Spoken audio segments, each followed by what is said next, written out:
আপনাকেও জিজ্ঞেস করবেন, ও যুবক তোমাকেও জিজ্ঞেস করবে। পাঁচটা প্রশ্ন আল্লাহ জিজ্ঞেস করবে। এক, আল্লাহ বলছেন, আল্লাহ নবী বলছেন, হাত্তাইস আলান খামসিন, যদি সে পাঁচটা প্রশ্নের জবাব দিতে না পারে আল্লাহ তাকে এক চুল এই দিক সেই দিক নড়াচড়া করতে দিবেন না।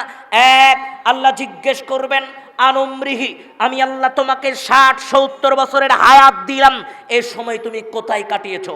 মুরব্বী, আপনার সাথে ছোট্ট একটা কথাটা অত্যন্ত জরুরি। প্রত্যেক দিন আসরের সালাতের পরে আপনি মসজিদ থেকে বের হয়ে বাজারে আসেন, চার স্টলে বসেন, চার স্টলে টিভি চলে, সুন্দর করে টিভি দেখছেন আর বন্ধুর সাথে চা খাচ্ছেন, গল্প করছেন। টিভিতে গান বাজনা চলে, টিভিতে সিনেমা চলে, টিভিতে মুভি চলে, টিভিতে অশ্লীলতা চলে। আপনার সামান্য পরিমাণ ভিতরে কোনো অনুশোচনা আসে না। প্রতিদিন আসর থেকে মাগরিব পর্যন্ত, আসর থেকে ঈশার সালাত পর্যন্ত বাজারে চার স্টলে আপনি কাটান। দেখেন তো আল্লাহ আপনাকে কি বলবেন বিচারের ময়দানে? আল্লাহ আপনাকে বলবেন আনুমরিহি, আমি আল্লাহ তোমাকে 60-70 বছরের হায়াত দিয়েছি, 60-70 বছর কোথায় কাটিয়েছো, কিভাবে কাটিয়েছো, কোন পথে কাটিয়েছো, এই হিসাব আমাকে দাও। মুরব্বী, জীবনের 60 বছরের পঙ্খানুপঙ্খ হিসাব আল্লাহকে বুঝিয়ে দিতে হবে। সেই দিন আল্লাহকে কি বলবেন? আল্লাহ, সারাদিন চার স্টলে কাটিয়েছি, সারাদিন সিনেমা মুভি দেখে কাটিয়েছি, সারাদিন বাদ্যযন্ত্র শুনে কাটিয়েছি, এই কথা আল্লাহকে বলবেন? জি না, আপনাকে লক্ষ্য করে এই জন্যই বলতে চাচ্ছিলাম, জীবনের প্রত্যেকটা মুহূর্তের হিসাব আল্লাহকে দেওয়ার জন্য আপনাকে প্রস্তুত থাকতে হবে। জীবনের প্রত্যেকটা সেকেন্ডের হিসাব আল্লাহকে দেওয়ার জন্য প্রস্তুত, বুঝিয়ে দেওয়ার জন্য প্রস্তুত থাকতে হবে। মুরব্বী, কি করে আল্লাহকে সেই দিন বলবেন আল্লাহ বাদ্যযন্ত্র শুনে কাটিয়েছি? কি করে আল্লাহকে বলবেন চার স্টলে শুনে কাটিয়েছি? মনে করেন না এটা আমার কথা। প্রত্যেক শুক্রবার ইমাম সাহেব বক্তব্য দেয় আর আমি উঠে আগের মতোই চলে যাই। যেরা আমি যা বলছি তা আমার কথা নয়, আমি যা বলছেন তা বলেছেন মুহাম্মদ সাল্লাল্লাহু আলাইহি ওয়াসাল্লাম। চিরন্তন বাস্তবতা আল্লাহ আপনাকে জিজ্ঞেস করবে। 60-70 বছরের হায়াতের হিসাব আল্লাহ আপনার কাছ থেকে বুঝিয়ে নিবে। এই চিন্তা দুনিয়াতে আপনাকে করা দরকার। ও যুবক ভাই, যেই কথা বলতে গিয়ে তোমাকে হাদিস বললাম, তারপরে আল্লাহ জিজ্ঞেস করবেন আন শাবাবিহি, আমি আল্লাহ তোমাকে যৌবন কাল দিয়েছিলাম, যৌবন কাল কোথায় কাটিয়েছো, কিভাবে কাটিয়েছো, কোন পথে কাটিয়েছো, আমি আল্লাহ আমাকে হিসাব বুঝিয়ে দাও। ও যুবক, আজকে তোমার যৌবনকাল মেয়ে মানুষের পিছনে পিছনে কেটে যায়, আজকে তোমার যৌবনকাল বাদ্যযন্ত্রের পিছনে কেটে যায়, আজকে তোমার যৌবনকাল অশ্লীলতায় কেটে যায়, আজকে তোমার যৌবনকাল সিনেমা মুভির পিছনে কেটে যায়, আজকে তোমার যৌবনকাল বন্ধু বান্ধবের সাথে অনর্থক কেটে যায়। ও যুবক, বিচারের ময়দানে আল্লাহ তোমাকে জিজ্ঞেস করবে তোমার এই যৌবনকাল কোথায় কাটিয়েছো, কিভাবে কাটিয়েছো, আমি আল্লাহ আমাকে হিসাব বুঝিয়ে দাও। যৌবনকালের হিসাব আল্লাহ বিচারের ময়দানে আপনার নিকট থেকে চাইবে। ও যুবক, তোমার নিকট থেকে আল্লাহ যৌবনকালের হিসাব চাইবে। সেই দিন যৌবনকালের হিসাব দেওয়ার জন্য প্রস্তুত থাকতে হবে যুবক ভাই। এর জন্য আজকের দুনিয়াতে যে অশ্লীলতা, আজকের দুনিয়াতে যেই গান বাজনা বাদ্যযন্ত্রের মধ্য থেকে আমি আমার সময় অতিক্রম করি, আমি আমার সময়গুলো কাটিয়ে দিচ্ছি, তাহলে আমাকে চিন্তা করতে হবে আমি কোন পর্যায়ে পরিবেশে দিন কাটাচ্ছি। ও যুবক ভাই, আল্লাহর নবী ওই কথাটা তোমাকে আর একটু বলে নেই। রাসূল সাল্লাল্লাহু আলাইহি ওয়াসাল্লাম বললেন, আমার উম্মত হারাম কাজকে হালাল মনে করবে, বৈধ মনে করবে। তার মধ্যে আরেকটি কাজ তোমাকে একটু বলা দরকার। আল্লাহর নবী বললেন, জেনা, আমার উম্মত জেনা ব্যভিচারকে বৈধ মনে করবে, আমার উম্মত জেনা ব্যভিচারকে হালকা মনে করবে। 1 মিনিট মুরব্বী, আপনাকেও বলতে চাচ্ছিলাম, কথাটা একটু আপনাকে শোনা দরকার। আপনাকে এসে বলা হলো, মুরব্বী, আপনার মেয়ে কলেজে একটা ছেলের সাথে হাতে হাত রেখে হাঁটছে, আপনার ছেলে কলেজে একটা ছেলের সাথে বসে থেকে ফুচকা খাচ্ছে, আপনি কি বলছেন? মুরব্বী তখন বলছে, আরে আজকালকে ডিজিটাল যুগের ছেলে মেয়ে এরকম একটু করবেই, এটা আবার কোনো বিষয় হলো? জি হ্যাঁ, আপনাকে লক্ষ্য করে বলতে চাচ্ছি, আল্লাহর নবী আপনার ব্যাপারেই বলেছেন জেনা ব্যভিচারকে এরা পাপ মনে করবে না। ও যুবক, তুমি জেনা ব্যভিচারকে পাপ মনে করো না। হুজুর, আমি তো জেনা ব্যভিচার করি না। জি হ্যাঁ, তোমাকে বলি, একজন মেয়ে মানুষের সাথে একজন ছেলে, একজন যুবক যুবতী চোখে চোখ রাখা যায় না, একজন যুবক যুবতীর সাথে ফোনে কথা বলা যায় না, একজন যুবক যুবতীর সাথে মেসেজিং করা যায় না, একজন যুবক যুবতীর সাথে রাস্তায় হাঁটা জেনা, একজন যুবক যুবতীর শিখে তাকালোই জেনা। তাহলে তোমাকে চিন্তা করতে হবে তুমি কোন পর্যায়ের জেনার সাথে লিপ্ত আছো। যুবক, তোমাকে একটা সাবধানতার ব্যাপারে কথা বলি। ও যুবক, তোমাকে মনে রাখতে হবে ফতিহাত আবু আবুসামাইন ইসফাল্লাইল, মধ্য রজনীতে আল্লাহ দুনিয়ার আসমান খুলে দেন। আল্লাহ মানুষকে আহ্বান করেন, মাইয়াদউনি ফাস্তাজিবু লাহু মাইয়াসআলুনি ফাউতিয়াহু মাইয়াগফিরুনি ফাগফির লাহু। কে আছো? আমি আল্লাহ আমার কাছে চাও, আমি তার চাওয়াকে পরিপূর্ণ করে দিব। কে আছো? আমি আল্লাহ আমার কাছে ক্ষমা চাও, আমি তাকে ক্ষমা করে দিব। তার কাছে প্রয়োজনটুকু ব্যক্ত করেন, আল্লাহ প্রয়োজন মিটিয়ে দিবেন। আল্লাহ বলছেন শোনো, ফারায়াবকা মুসলিমুন, আল্লাহর নবী বলছেন আল্লাহ কোনো মুসলমানের দোয়া ফেরত পাঠায় না, সবার দোয়াই আল্লাহ কবুল করে। যারা মধ্য রজনীতে আল্লাহর কাছে কান্নাকাটি করে, আল্লাহ প্রত্যেকটা মানুষের দোয়াই কবুল করেন, ইল্লা জানিয়াতা, এক শ্রেণীর মানুষের দোয়া ব্যতীত। জেনাকারিনী, ও মুসলমান, ও যুবক, জেনাকারিনীর দোয়া আল্লাহ কবুল করে না। তাহলে আজকের দুনিয়াতে যারা জেনা ব্যভিচারে লিপ্ত আছে, এদের দোয়া আল্লাহ কবুল করবে না।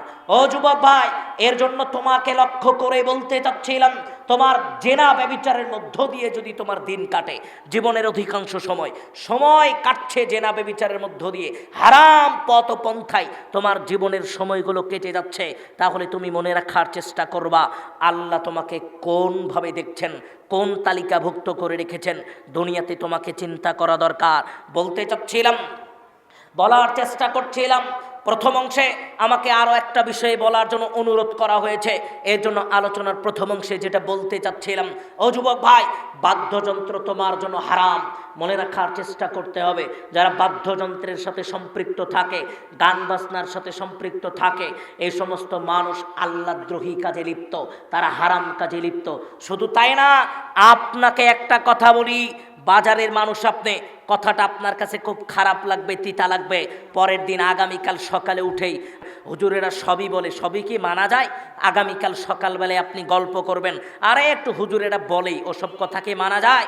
যে হ্যাঁ, আপনাকে লক্ষ্য করে বলি, ও মুসলমান, আপনার বন্ধু 5 বছর আগে বিদেশে গিয়েছিল, 50,000 টাকা আপনি ধার দিয়েছিলেন। বন্ধু 5 বছর পরে এসেছে, এবার আপনার নিকটে এসেছে, এবার আপনি তখন বলছে, আপনাকে লক্ষ্য করে বলছে, বন্ধু তোমার দোকান তো দেখি আগের মতোই আছে, অমুকের দোকান কত ভালো চলে, অমুকের দোকান কত ভালো চলছে, তোমার দোকান তো আগের মতো ভালো চলে না। কেন কেন তুমি বুঝতে পারো না? তোমার দোকানে তো টিভি নাই, ওর দোকানে টিভি আছে। বিরাট বড় একটা টিভি বন্ধু কিনে এনে দিল। বন্ধু আপনার টিভি কিনে এনেছে, আপনি বসিয়েছেন, ওই দিন থেকে গান বাজাচ্ছেন, সিনেমা দেখাচ্ছেন, আর চা বিক্রি করছেন, সিগারেট বিক্রি করছেন। ও মুসলমান, যেই দিন থেকে টিভি ঢুকলো, যেই দিন থেকে মনে করলেন টিভি দেখালে বেচা কেনা বেশি হবে, ওই দিন থেকে আপনার বৈধ ব্যবসাটাও অবৈধ হয়ে গেল। এই চিন্তা আপনাকে করা দরকার। আপনি তো কাল সকালেই নিন্দা করা শুরু করে দিবেন যে না, আমি আমার কথা বলিনি। অসামানাহা, বাদ্যযন্ত্র দিয়ে উপার্জিত সম্পদ হারাম। বিড়ি সিগারেট তামাক জর্দা বিক্রি করে উপার্জিত সম্পদ আপনার জন্য হারাম, হারাম, হারাম। এই কথা আপনাকে মনে রাখতে হবে। ওই জন্যই আল্লাহর নবী বললেন, লা তাবিউল কায়না ওয়ালা তাশতারুহুন্না ওয়ালা তুআল্লিবুহুন্না অসামানুহুন্না। হারাম। মুসলমান, বাদ্যযন্ত্র দিয়ে উপার্জিত সম্পদ মুসলমানের জন্য হারাম।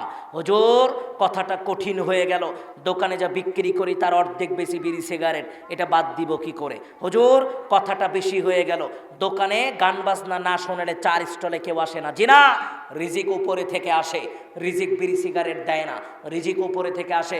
সিনেমা মুভি দেখালে রিজিক আসে না, রিজিক উপরে থেকে আসে। আল্লাহ মারিয়াম আলাইহিস সালাতু ওয়াস সালামের নিকটে খালু জানে, সে বলছে, ও মারিয়াম, আন্না লাকি হাদা, মারিয়াম, এই খাবার যে তোমার কাছে দিচ্ছি এটা কোথায় পেলে? মারিয়াম, 4 দেয়ালের ভিতরে তোমাকে বন্ধ করে চলে গেছি, আমি তোমার কাছে আসিনি। এক, দ্বিতীয় কথা, এখন তো এই ফলের মৌসুম না, তার মানে মনে করেন এখন তো এই কাঁঠালের মৌসুম না, তুমি কাঁঠাল কই পেলে? এখন তো এই ফলের মৌসুম না, তুমি ফল কই পেলে? এবার মারিয়াম আলাইহিস সালাতু ওয়াস সালাম বলছেন, ও খালুজান, হুয়া মিন ইনদি রাব্বিহি, আমার আল্লাহ আমার নিকটে এটা দিয়েছেন। 4 দেয়াল কেন, সপ্ত আসমান ভেদ করেও আল্লাহ আমার কাছে খাবার পাঠিয়েছেন। তাহলে আল্লাহ আপনাকে খাবার পাঠাবেন, রিজিক দিয়েছেন, আল্লাহ আপনাকে রিজিক আপনার নিকটে আসবে। এর জন্য আপনাকে অবৈধ পন্থায় ইনকাম করতে হবে না। ও মুসলমান, এই জন্যই আল্লাহ বলছেন, ওমাইয়াত্তাকিল্লাহ, দুনিয়াতে যারা আমি আল্লাহ আমাকে আমার কথাকে মান্য করে চলবে, আমি আল্লাহ আমাকে ভয় করে চলবে, আমি আল্লাহ আমার ভয়ে যারা বিড়ি সিগারেট বিক্রি বন্ধ করে দিল, আমি আল্লাহ আমার ভয়ে যারা সিনেমা মুভি দেখানো বন্ধ করে দিল, আমি আল্লাহ আমার ভয়ে যারা সুদ ঘুষ ছেড়ে দিল, আমি আল্লাহ আমার ভয়ে যারা অবৈধ ইনকাম ছেড়ে দিল, শোনো ওয়ারযুকহু মিন হাইসু লা ইয়াহতাসিব, আমি আল্লাহ তাকে হিসাবে রিজিক দিব, রিজিকের চিন্তা তাকে করতে হবে না। এই ওয়াদা আল্লাহ করেছেন আল্লাহ।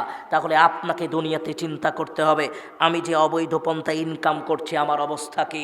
জি হ্যাঁ ভাইজান, ও যুবক, তোমাকে আবারও একটু বলবো, তার আগে আমাকে একটু মা বোনদের সম্পর্কে বলার জন্য অনুরোধ করা হয়েছে।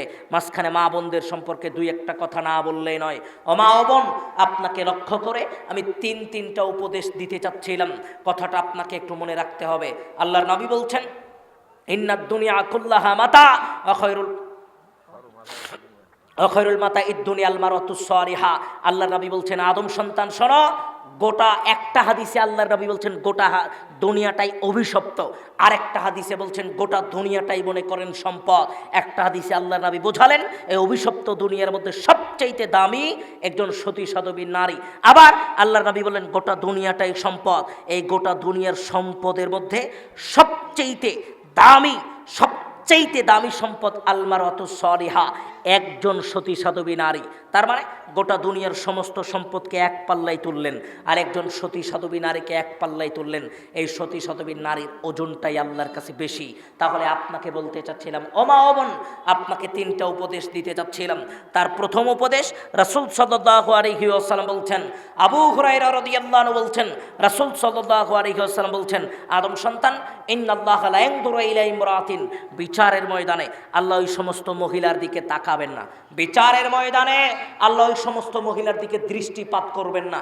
বিচারের ময়দানে আল্লাহ ওই সমস্ত মহিলার দিকে তাকাবেনই না। কাদের দিকে তাকাবেন না? লা তাশকুরু লিজাওজিহা, যারা স্বামীর শুকরিয়া আদায় করে না। ওয়াহিয়া লা তাস্তাগনি আনহু, যারা স্বামীকে নিজের জন্য যথেষ্ট মনে করে না। হুজুর, কথা তো বুঝি নাই, আমরা তো স্বামীকে ভালোবাসি, পছন্দ করি, আমরা তো স্বামীকে যথেষ্ট মনে করি, আমরা আবার এই তালিকাভুক্ত হলাম কিনা? ওমা ও বোন, একটু আপনাকে বুঝিয়ে বলি, কথাটা বুঝেননি আপনি। জি, আজকে আপনার স্বামীকে আপনি বলেছেন, শোনো ভাই, ভাবিকে একটা শাড়ি কিনে এনে দিয়েছে, শাড়িটা আমার লাগবে, এই কথা আপনাকে বলেছে। আপনি বলছেন ঠিক আছে আমি এনে দিব, এই কথা বলে আজকে বাড়ি থেকে চলে গেছেন। আজকে রাত্রিবেলা বাড়িতে এসেছেন, ভুলে গেছেন। বউ বলছে শাড়ি এনেছ, আপনি বলছেন না আনিনি, ভুলে গেছি। আবার পরের দিন আপনার স্বামী ঘরে ঢুকেছে, আপনি বলছেন শাড়ি এনেছ, আপনার স্বামী বলছে আজকে টাকা ছিল না, আনতে পারেনি। আবার পরের দিন আপনার স্বামী ঘরে ঢুকেছে, আপনি বলছেন শাড়ি এনেছ, আপনার স্বামী বলছে আজকেও ভুলে গেছি। তাৎক্ষণিক কপালে হাত দিয়ে আপনি বলছেন, বাপ যে কার সাথে বিয়ে দিল, জীবনে আজ পর্যন্ত সুখ পেলাম না। একটা কথা আল্লাহর অসন্তুষ্টি এনে দিবে। আল্লাহর নবী বলছেন, বিচারের ময়দানে আল্লাহ তার দিকে তাকাবেনই না। যেই সমস্ত মহিলা এই কথাগুলো বলতে পারে মানে রাত দিন আপনি বলছেন তোমার সাথে বিয়ে হওয়ার পরে জীবনে সুখ পাইনি, রাত দিন আপনি বলছেন তোমার সাথে বিয়ে হওয়ার পরে আজ পর্যন্ত জীবনে সুখ পেলাম না, রাত দিন আপনি বলছেন তোমার সাথে বিয়ে হওয়ার পর থেকে জীবনে কত অশান্তি ভোগ করেছি, বাপকে গালি দিচ্ছেন। আরে ঘটক বেটাকে যে কয়বার কবর থেকে তুললেন আর কয়বার কবরে দাফন করলেন, এর তো হিসাবই নাই। কত গালিগালাজ আপনি করছেন। আপনাকে লক্ষ্য করে বলি, আল্লাহর নবী এটাই বললেন, আমার ওই সমস্ত মহিলার দিকে বিচারের মধ্যে আল্লাহ তাকাবেন না যারা স্বামীর শুকরিয়া আদায় করে না, স্বামীকে নিজের জন্য যথেষ্ট মনে করে না। 1 মিনিট ওমা ও বোন, কয়েক সেকেন্ড আপনাকে একটা কথা বলি। আজকে আমরা রাত দিন আমাদের স্বামীদের, আপনাদের স্বামীদেরকে বলছেন, অধিকাংশ মা এটা বলে যে জীবনে কত কষ্ট করি তোমার কাছে, তুমি আমাদেরকে মূল্যায়ন করো না, জীবনে তোমার জন্য কত কষ্ট করতে হলো আমাকে মূল্যায়ন করো না।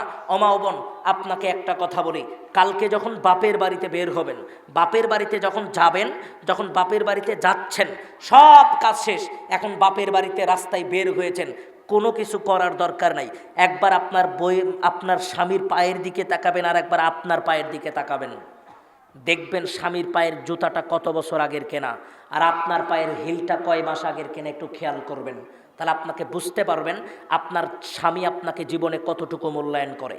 তার পায়ের জুতাটা বিগত 3 বছর ধরে সে শ্বশুর বাড়িতে একই জুতা পরে যায়, একই স্যান্ডেল পরে যায়, আর আপনার প্রত্যেক বছর কেন প্রত্যেক মাসেও চেঞ্জ হয়েছে, আপনার স্বামী চেঞ্জ করার প্রয়োজন বোধ মনে করেনি। তাহলে আপনাকে চিন্তা করতে হবে আপনার স্বামী আপনাকে কতটুকু মূল্যায়ন করে। তাহলে আপনাকে ভাবতে হবে আপনার স্বামী আপনাকে কতটুকু মূল্যায়ন করে। আপনাকে চিন্তা করা দরকার আপনার স্বামী আপনাকে কতটুকু মূল্যায়ন করে। রাত দিন আপনার একটাই অভ্যাস, আপনি বলছেন সুখ পাইনি, সুখ পাইনি, সুখ পাইনি, জীবনে সুখ পাইনি, তোমার সাথে বিয়ার পর জিনা। আল্লাহ নবী বললেন ইন্নাল্লাহা লা ইয়ানজুরু ইলা ইমরাতিন, বিচারের মধ্যে ওই মহিলার দিকে আল্লাহ তাকাবেনই না যেই মহিলা তার স্বামীর ব্যাপারে অসন্তোষজনক কথা বলে, মানে স্বামীরকে নিজের জন্য যথেষ্ট মনে করে না, স্বামীর শুকরিয়া আদায় করে না। ওমা ওবন, দ্বিতীয় নম্বরে আপনাকে যেই কথাটা বলতে চাচ্ছিলাম, আল্লাহ নবী বললেন আসসাই আলাল আরমালাতি ওয়াল মিসকিন। ও মুসলমান, দুনিয়াতে যেই সমস্ত মানুষ একজন মিসকিনের দেখাশোনা করবে, একজন বিধবা বয়োজ্যেষ্ঠ নারীর দেখাশোনা করবে, আল্লাহর নবী বললেন শোনো, তুমি যদি বিধবা বয়োজ্যেষ্ঠ নারীর দেখাশোনা করো, একজন বয়োজ্যেষ্ঠ মানুষ আপনার শাশুড়ি, মুরব্বী আপনার শাশুড়ি, আল্লাহর নবী বললেন যারা এই শাশুড়ির দেখাশোনা করবে, মনে করেন আপনার শাশুড়ি বয়োজ্যেষ্ঠ বৃদ্ধা মানুষ, আল্লাহ নবী বললেন আল্লাহ তাকে 3টা প্রতিদান দিবেন। এক, কাসাই ফি সাবিলিল্লাহ, আল্লাহ রাস্তায় জিহাদ করলে যে নেকি হয়, যেই মহিলা তার বয়োজ্যেষ্ঠ বিধবা শাশুড়ির সেবা যত্ন করবে, আল্লাহ তার আমল নামায় ওই মুজাহিদের নেকি দিয়ে দিবেন। কাল কয়েমে, প্রতিদিন রাত জেগে তাহাজ্জুদের সালাত আদায় করলে যে নেকি হয়, যেই মহিলা বয়োজ্যেষ্ঠ বিধবা শাশুড়ির সেবা যত্ন করবে, আল্লাহ তার আমল নামায় প্রতিদিনের তাহাজ্জুদের নেকি দিয়ে দিবেন। কাসাইমে, প্রতিদিন একজন মহিলা প্রতিদিন একজন মানুষ সিয়াম পালন করলে যে নাকি হয়, প্রতিদিন রোজা রাখে, প্রতিদিন সিয়াম পালন করে, আল্লাহর নবী বললেন ও যে নাকি পাবে যেই মহিলা তার শাশুড়ির সেবা যত্ন করে, বিধবা বয়োজ্যেষ্ঠ শাশুড়ির সেবা যত্ন করে, ওই মহিলা সমপরিমাণ নেকি পাবে। আপনাকে বলতে চাচ্ছিলাম বয়োজ্যেষ্ঠ বৃদ্ধা মানুষ শাশুড়ি, আপনার শাশুড়ি, তার একটু সেবা যত্ন করবেন। কেন এই উপদেশটা আপনাকে দিলাম? আজকে সমাজের 99% মানুষ বললেও ভুল হবে না, ভুল হবে না, আজকে রাত দিন বলছে বুড়িটা আজকে এটা করলো, বুড়িটা আজকে এটা করলো, বুড়িকে আর সহ্য হয় না, বুড়ির আর কথা সহ্য হয় না, বুড়িকে আর ভালো লাগে না। আপনার স্বামীর কানে রাত দিন আপনি এগুলো বলে বেড়াচ্ছেন, রাত দিন বলছেন। ওমা ও বোন, আপনাকে লক্ষ্য করে বলতে চাচ্ছিলাম এই নেকির আশায় হলেও একটু শাশুড়ির সাথে সদাচরণ করা দরকার, নেকির আশা হলেও শাশুড়ির সাথে একটু ভালো আচরণ করা দরকার। জি, আপনাকে লক্ষ্য করে বলতে চাচ্ছিলাম ওমা ও বোন, এজন্যই আপনাকে বোঝানোর চেষ্টা করছিলাম অন্তত শাশুড়ির সাথে একটু সদাচরণের আপ্রাণ প্রচেষ্টা আপনাকে করতে হবে। কেন করতে হবে? জি, আপনাকে এজন্যই বললাম এই নেকির আশা হলেও আপনাকে করতে হবে। মনে রাখবেন এটা এক আশ্চর্য জাতি, আশ্চর্য জাতি। আশ্চর্য মানে যখন বয়স কম ছেলের বউ, তখনও বলে দুনিয়াতে যত শাশুড়ি আছে সবাই খারাপ। আবার ওই মহিলায় যখন শাশুড়ি হয়, বয়স হয়ে যায়, তখন বলে দুনিয়াতে যত ছেলের বউ আছে সবাই খারাপ। একজনই। এজন্য এদেরকে একটু কন্ট্রোল করে নিয়ে চলতে হবে। আপনি পুরুষ মানুষ, আপনাকে বুদ্ধিমত্তার পরিচয় দিতে হবে, পুরুষ মানুষ আপনাকে বুদ্ধির পরিচয় দিতে হবে, উভয়কে আপনাকে কন্ট্রোল করে নিয়ে চলতে হবে। জি, আপনার কাছে মনে হবে এই দুনিয়াতে আপনার মায়ের চাইতে খারাপ আর কেউ নাই, এক সময় আপনার কাছে মনে হবে, তারপরও সে আপনার মা, মনে হবে এর চাইতে খারাপ আর কেউ নাই। জি, আপনার মা, আপনার বোনের ছেলে আর আপনার ছেলে একসাথে খেতে বসেছে, আপনার মা মাছের মাথাটা আপনার বোনের ছেলের পাতেই দিবে। আপনি দেখছেন দিবে, এটা অভ্যাস, এটা বৈশিষ্ট্য। জি, এটা দিবে। আপনার মা আপনার সন্তানের আগে আপনার বোনের ছেলেকে বেশি করে দিবে আর আপনাকে কম করে দিতে পারে, এটা বৈশিষ্ট্য, এটা হতে পারে। এর জন্য আপনি কড়া ভাষায় মায়ের সাথে কথা বলবেন না, এটা অভ্যাসজাত বৈশিষ্ট্য, এটা হতে পারে। আপনাকে মেনে নিয়েই দুনিয়াতে চলতে হবে। মনে রাখবেন, বড় অবাক মা বোনদের ক্ষেত্রে আরও বিশেষ অবাক, ওই মা ওই বোনটাই নিজের বাপের বাড়িতে গিয়ে ভাইয়ের কাছে বিচার দিচ্ছে, শোন তোর বউ কিন্তু আমার মায়ের সাথে খারাপ আচরণ করে, শোন, এরপরে যদি আর একদিন শুনি সেই দিন কিন্তু তোর বউকে আমি দেখে নিব। ওই মহিলা স্বামী নিজের ভাইয়ের বউকে বলছে, ভাইয়ের কাছে বিচার দিচ্ছে, অথচ নিজের বাড়িতে শাশুড়িকে এক বেলাও ভাত দেয় না। তাহলে আপনাকে চিন্তা করা দরকার। আপনি আপনার বাপের বাড়িতে গিয়ে মায়ের ব্যাপারে উপদেশ দিলেন, অথচ আপনার নিজের বাড়িতে আপনি আপনার শাশুড়ির দেখভাল করছেন না। জি না, এর জন্য বলছিলাম মা এবং সন্তানের বিভেদ তৈরি হয়ে যায়। সন্তান পারে না, কি করবে সন্তান বুঝতে পারে না, সন্তান অবাক হয়ে যায়, দিশেহারা হয়ে যায়। আমি আমার মাকে কি বলবো, আমি আর বউকে কি বোঝাবো, এটা বুঝতে পারে না। এজন্য আমাকে বারবার বলা হচ্ছিল লোক সংখ্যা বেশি, যে আমি আপনাকে আমি বক্তব্যের মাঝখানে অন্য কথা বলতে পছন্দ করি না। 100 কেন 500 লোক দাঁড়ায় থাকলেও আমার অভ্যাস নাই, আমি আপনাকে বসতে বলবো। আপনি বসার চেষ্টা করবেন। মা বোনদের জায়গা সংকুলন হচ্ছে, মা বোনের একটু এগিয়ে আসবেন, এগিয়ে এসে তারপরে বসার চেষ্টা করেন। পরস্পরকে জায়গা বের করে দেন। আপনারা যারা একটু দাঁড়িয়েছেন তারা ভিতরে বসার চেষ্টা করবেন। আমি আপনাদেরকে আরেকটা কথা লাস্টে বলতে চাচ্ছিলাম। মা বোন, আরও কিছু উপদেশ আপনাকে দিতে চাচ্ছিলাম। জি না, আমাকে একটু দান সম্পর্কেও দুই একটা কথা বলার জন্য অনুরোধ করা হয়েছে। আজকের এই প্রোগ্রাম করতে গেলে অনেক আয়োজন করতে গিয়ে অনেক অর্থের প্রয়োজন আছে, অনেক টাকা পয়সার প্রয়োজন আছে, এটা আমরা সবাই জানি। এই প্রোগ্রামের একটা খরচ আছে, এটা আমরা সবাই জানি।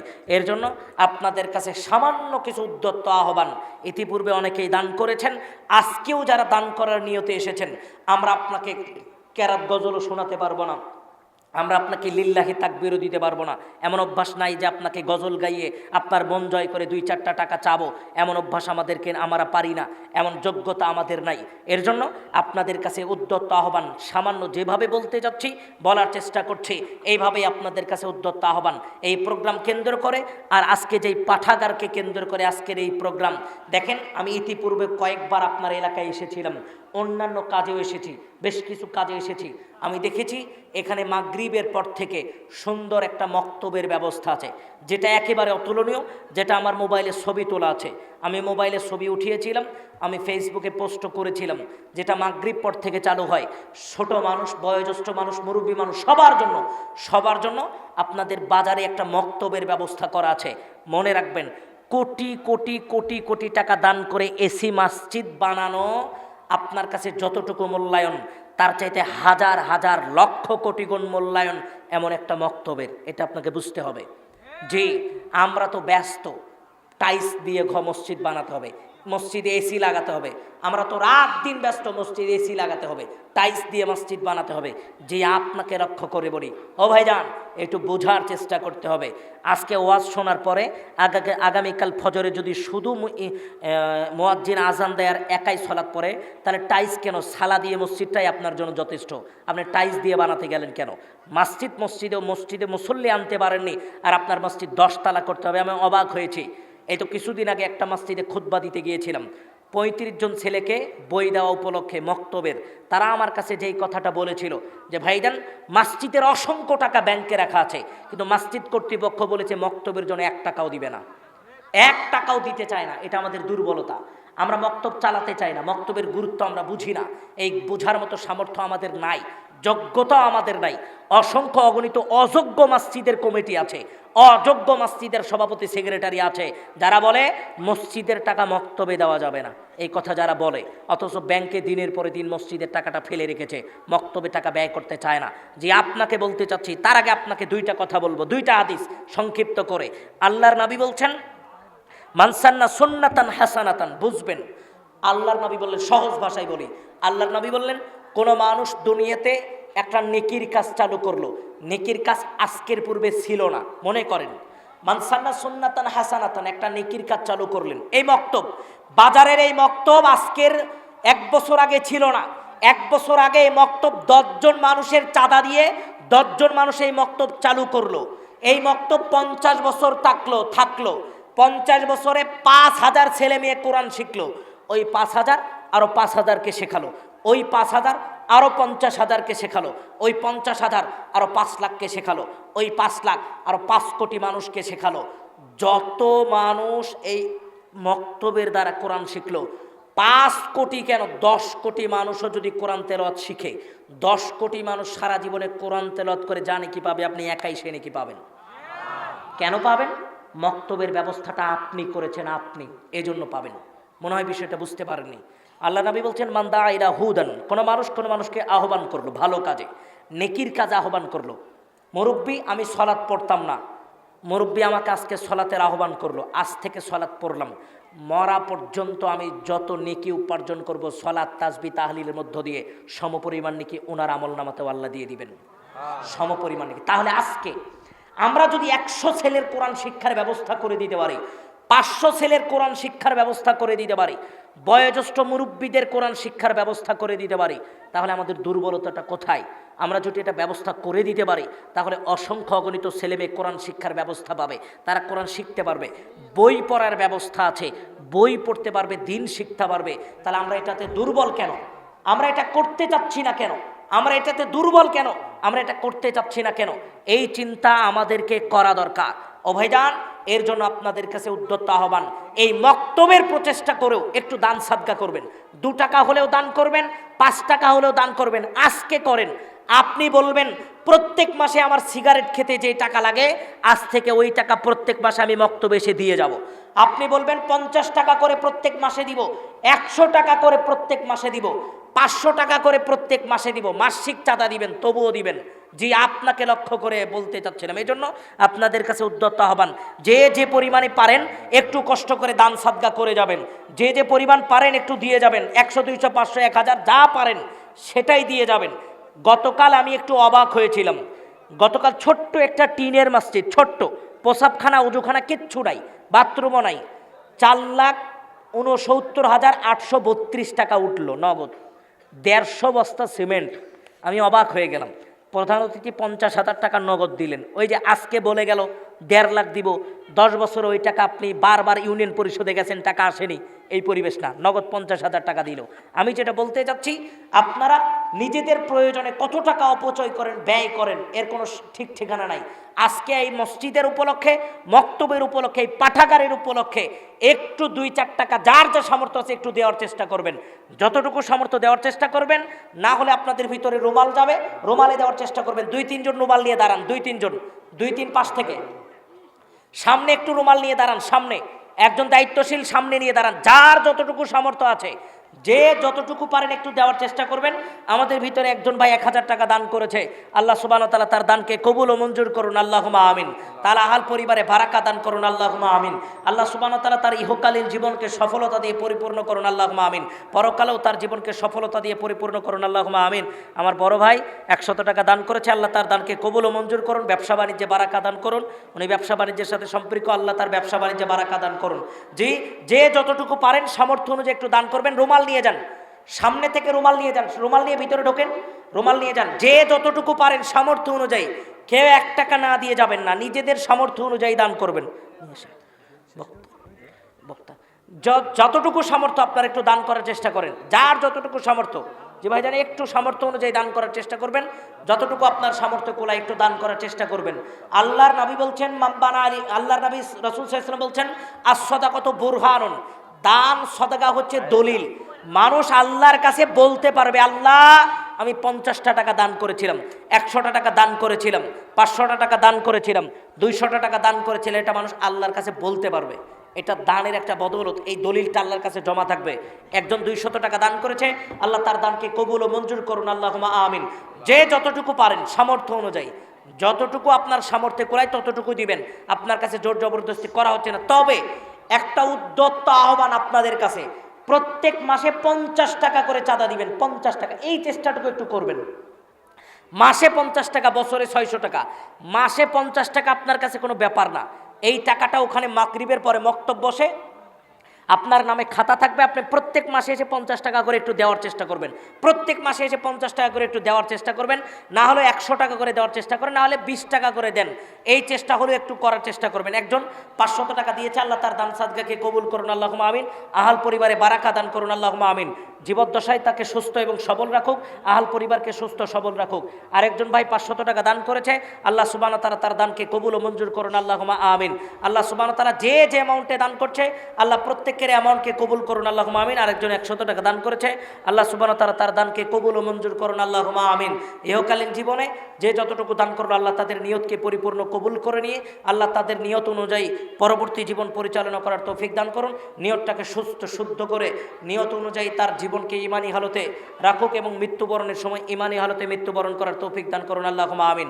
যতটুকু পারবেন একটু দেওয়ার চেষ্টা করুন। আমি শেষ পর্যায়ে, প্রধান বক্তা চলে আসবে, আমি শেষ পর্যায়ে চলে এসেছি।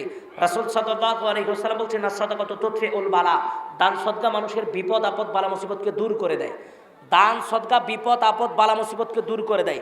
5 টাকা দান করলেন, আল্লাহ কোটি টাকার বিপদ থেকে আপনাকে উদ্ধার করতে পারে। 50 টাকা দান করলেন, 10,000 টাকার বিপদ থেকে আল্লাহ আপনাকে উদ্ধার করতে পারে। আমরা এটা বুঝি না। আমাদের সন্তান অসুস্থ, আল পরিবার অসুস্থ, ব্যবসা খারাপ যাচ্ছে, বউ আমার পিতামাতা অসুস্থ, ফসলাদি ভালো হচ্ছে না, 5 টাকার একটা কয়েন মসজিদের কৌটায় ফেলে দিয়ে আল্লাহকে বলেন, আল্লাহ বিপদে আছি, আল্লাহ 5 টাকার বিনিময়ে আপনাকে এই বিপদ থেকে উদ্ধার করবে। এটাই আল্লাহ নবী বলছেন, আস-সাদাকাতু তুতফিউল বালা। দান সদকা মানুষকে বিপদ আপদ বালা মুসিবত থেকে দূর করে দেয়, বিপদ আপদ বালা মুসিবত থেকে হেফাজত করে। এটাই হাদিস। তাহলে আপনাকে বুঝতে হবে আপনার বিপদ আপদ বালা মুসিবত থেকে আল্লাহ আপনাকে হেফাজত করবেন যদি আপনি 5 টাকার বিনিময়ে হলেও দান করেন, 10 টাকা হলেও দান করেন, 50 টাকা হলেও দান করেন। জি, আমি আলোচনার শেষ পর্যায়ে চলে এসেছি। আপনাদের কাছে আবার উদ্যত আহ্বান রাখতে চাচ্ছি, মাসিক চাঁদা হলেও 50 টাকা হলেও 100 টাকা হলেও 10 টাকা করে হলেও এই পাঠাগারে একটু পৌঁছে দেওয়ার চেষ্টা করবেন। আজকে যে যার সামর্থ্য অনুযায়ী দিচ্ছেন, পরবর্তীতে যাতে একটু হলেও 50 টাকা করে হলেও একটু চাঁদা দিবেন, যাতে মক্তবটা একটু রানিং থাকে, পাঠাগারটা একটু ছেলে মেয়ে বই পড়ার সুযোগ পায়, পাঠাগারে একটু এলাকাবাসী বই পড়ার সুযোগ পায়। এই চেষ্টাটা করবেন, এটা আমাদের জীবনের জন্য অত্যন্ত গুরুত্বপূর্ণ একটা বিষয়। মনে রাখবেন। আজকে আর একটা ছোট্ট করে একটা কথা আপনাকে বলি। রাসূল সাল্লাল্লাহু আল্লাহ সুবহানাহু ওয়া তাআলা বলছেন, না জাআলহুমা তাহতা আকদামিনা লিয়াকুনা মিনাল আসফালিন। বিচারের ময়দানে কিছু মানুষকে পিছন থেকে টেনে ধরবে, ওরা পিছনের দিকে তাকিয়ে দেখবে ওটা তার ছেলে।